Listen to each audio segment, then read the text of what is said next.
আপনারা জানেন ঢাকা বিশ্ববিদ্যালয়ের ছেলেরা ছেলেদের হলে থাকে, মেয়েরা মেয়েদের হলে থাকে। যদি এখানে সমকামিতা প্রমোটেড হয়, আজকে 40% সমকামিতা বিদ্যমান বাংলাদেশের আইন, বাংলাদেশের তথ্য অনুযায়ী।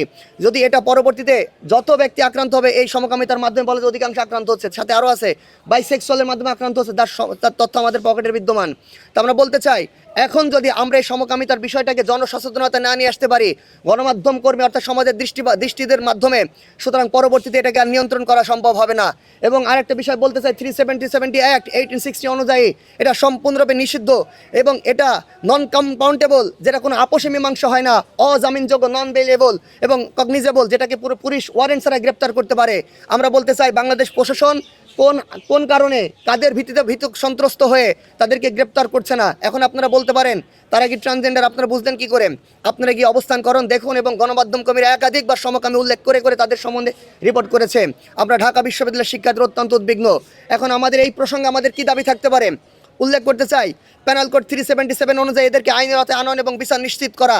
যদি আইনের আওতায় আনয়ন করতে হবে, বিচার নিশ্চিত করতে প্রয়োজনে রিহ্যাবিলিটেশনের ব্যবস্থা করতে হবে। এবং এরা এতটাই অর্থাৎ ভাইরাসের মতো ছড়িয়ে পড়তেছে, তাদেরকে যদি পারতপক্ষে উন্নত, যদি কোনো জায়গায় আমাদের যত দ্বীপ আছে, এই সমস্ত দ্বীপে হলেও তাদেরকে রিহ্যাব প্রতিষ্ঠা করে তাদেরকে চিকিৎসার ব্যবস্থা করা জরুরি। পাঞ্জাবের জগতে একটি বিশ্বস্ত নাম, শাবাব এথনিক ওয়্যার। নতুবা সমাজের সামনে মিশে গেলে আমরা পরবর্তীতে বাঙালি জাতি বা বাংলাদেশি আমাদের জাতিসত্ত্বা বিনষ্ট হওয়ার সম্ভাবনা আছে। এবং আমরা থার্ড ওয়ার্ল্ড কান্ট্রি, আমাদের চিকিৎসা মাধ্যম এত বেশি, আমাদের চিকিৎসা ব্যবস্থা এত বেশি উন্নত না, পরবর্তী আমরা নিয়ন্ত্রণ করতে পারবো না আমাদের জাতিকে। তা আমরা বলতে চাই প্যানেল কোড 377 অনুযায়ী এদেরকে আইনের আওতায় আনয়ন এবং বিচার নিশ্চিত করতে হবে। 2 নম্বর, বিশ্ববিদ্যালয়ের আশেপাশে তাদের আনাগোনা নিষিদ্ধ করতে হবে। কারণ এই বিশ্ববিদ্যালয় যদি আঘাতপ্রাপ্ত হয়, ক্ষতিগ্রস্ত হয়, পুরো জাতি বিভ্রান্ত হয়ে যাবে। কারণ আমরা জানি একটা বিশ্ববিদ্যালয় যদি সুস্থ থাকে, পুরো জাতি সুস্থতার দিকে ধাবিত হয় এবং সঠিক পন্থা অবলম্বন করতে পারে। যদি একটা বিশ্ববিদ্যালয় ধ্বংস হয়ে যায়, অর্থাৎ জাতি শিক্ষা ব্যবস্থা ধ্বংস হয়ে যায়, এই জাতিকে আর কখনো মেইন স্ট্রিম বা মেইন ট্র্যাকে নিয়ে আসা সম্ভবপর হয় না। 3 নম্বর, বিশ্ববিদ্যালয়ের অভ্যন্তরে যারা এই অপরাধী চক্রকে সাহায্য করে, দেশ জাতীয় সমাজ বিধ্বংসী সিদ্ধান্ত করতে চায়, তাদেরকে শাস্তির আওতায় আনয়ন করতে হবে। আমরা বলতে চাই, গত কয়েকদিন আগে আপনারা দেখেছেন, আমরা যখন শাহবাগে অবস্থান করি, অনাকাঙ্ক্ষিত কারণে জনতার সাথে তাদের হাতাহাতি লাগতে পারে।